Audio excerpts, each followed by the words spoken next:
ሚኒስትር ጉዳያት ወፃኢ ሰርጌይ ላቭሮቭ ናብ ኤርትራ ዑደት ከም ዘካየደ ኣብ ዝተፈላለዩ ሃገራት ኣፍሪቃ ወግዓዊ ዑደት ክገብር ጸንሐ ሚኒስትር ጉዳያት ወፃኢ ሩስያ ሰርጌይ ላቭሮቭ ንዑደት ናብ ወደባዊት ከተማ ኤርትራ ምጽዋዕ ኣትዩ በመሰረት ጸብጻብ መንግስቲ ኤርትራ ሚኒስትር ጉዳያት ወፃኢ ሩስያ ምስ ምክትሉ ሚካኤል ካልኦት ሰበስልጣን ናብ ኤርትራ ከም ዝተጓዓዘ ኣብ ኤርትራ ንሓደ መዓልቲ ወግዓዊ ዑደት ከካይድ ኣብ ክንዲ ናብ ርእሲ ከተማ ኣስመራ ኣብ ወደባዊት ከተማ ምጽዋዕ ክበጽሕ ከም ዝመርጸ ምስ ምዕራባውያን ሃገራት ዝተበላሸወ ዝምድና ዘለዋ ኤርትራ ምስ ሩስያ ዘለዋ ምሕዝነት ትሕይል ከም ዘላ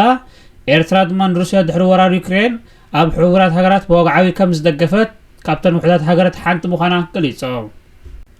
ሚኒስትር ጉዳያት ወፃኢ ኣብ ኣህጉሮ ማዕርፎ ነፈርቲ ምጽዋዕ ምስ በጽሐ ኤርትራዊ መዘኑ ዑስማን ሳልሕ ኣማኻሪ ፕሬዝደንት ኢሳያስ የማነ ገብረኣብ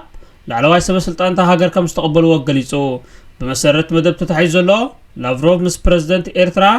ኢሳያስ አፈወርቂ ተራኺቡ ክልቲኣዊ ዝምድና ሃገራቶም ከጠናኽሩ ኣብ ውሽጣዊ ጉዳያት ክዛረቡ ምዃኖም ሓቢሩ ኣብ መዛዘሚ ዑደት ሚኒስትር ጉዳያት ወፃኢ ምስ ኤርትራዊ መዘኑ ኣብ ምጽዋዕ ሓበራዊ ጋዜጠኛ ክህቡ ምዃኖም ገሊጹ ላቭሮቭ ድሕሪ 6 ኣዋርሕ ንኻልኣይ ግዜኡ ናብ ደቡብ ኣፍሪቃ አንጎላ ዑደት ድሕሪ ምክያዱ ናብ ኤርትራ ይኸይድ ከም ዘሎ ሓቢሩ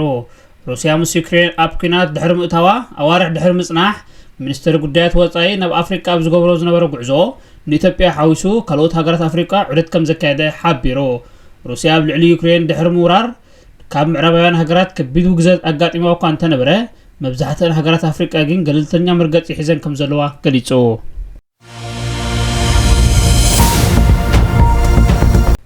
ኣብ ትግራይ ድሕሪ ስምምዕ ሰላም እተን ተኸፊተን ዝነበራ ባንክታት ስራሕ እንደው ኣቢለን ተጠቀምቲ ኣገልግሎት ድማ ናብቲ ብደላሎ ገንዘብ ዝልእኽሉ ዝነበሩ መንገዲ ክምለሱ ከም ዝተገደዱ ሓቢሮም እቶም ዓማዊል ቅድሚ እቲ ስምምዕ ናብ ደላሎ ዝሰድዎ ገንዘብ ፍርቁ ተቆሪጹ ናብ ስድሮም ክበጽሕን ሕጂ ድማ ባንክታት ናይ ገንዘብ ሕጥረት ስለ ዘጋጠመን ነቲ ኣገልግሎት መሃብ ከቋርጻ ከም ዝተገደዳ ኣዘኻኺሮም ካብቲ ካብ ስድራ ቤት ብደላሎ ዝለኣኸልና ገንዘብ ካብ 40 ክሳብ 50 ሚታወት ንረክብ ነርና በዚ ምኽንያት ድማ እቲ ሕብረተሰብ ብከቢድ ጸገም ይሓልፍ ከም ዝነበረ ሕጂ ድማ ብመሰረት ስምምዕ ሰላም ባንክታት ተኸፊተን ክሳብ 2000 ብር ገለ ካብኣተን ድማ 5000 ብር ምውጻእ ይከኣል ከም ዝነበረ ኣብ መጀመርታ 40-50 ሚታዊትና ንኽፈል ነርና ክበጽሕ ድዩ ኣይክመጽእን ፈልጦ ኣይነበርናን ሓደ እዋን ብኸዳዓት ይብላዕ ነይሩ ሕጂ ድማ ባንክ ከም ዝተጀመረ ክሳብ 2000 ብር ይወሃብ ነይሩ ድሕሪ ቁሩብ ግዜ ድማ ገንዘብ የብልናን ኢሎም ከም ዝተዓጽወ